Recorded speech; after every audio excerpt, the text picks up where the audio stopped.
अयोध्येत श्रीराममूर्तीची प्राणप्रतिष्ठापना अवघ्या काही तासात होणार आहे। या प्राणप्रतिष्ठापनेसाठी खास निमंत्रितांनाच प्रवेश मिळणार आहे। या सोहळ्याच्या प्रवेशद्वाराची ही खास दृश्य झी24 तासच्या टीमने टिपलेली आहे। याच ठिकाणी प्रवेशद्वारावर निमंत्रितांची तपासणी होणार आहे, त्यामुळे आता इथे आत्तापासूनच गर्दी दिसते। गाड्या मोठ्या प्रमाणात प्रवेशद्वारापाशी दिसतात। अनेक सेलिब्रिटीही या सोहळ्याचे साक्षीदार बनण्यासाठी दाखल होत आहेत। आकर्षक अशी सजावट ठिकठिकाणी दिसते। या सोहळ्याची व्यवस्था ही अगदी चोख ठेवण्यात आली आहे।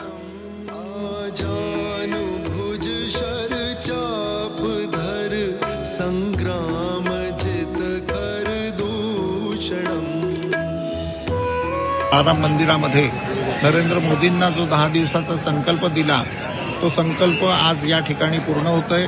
अतिशय भाग्याचा दिवस आहे। मनुष्य देहाचं सार्थक झाल्याचा दिवस।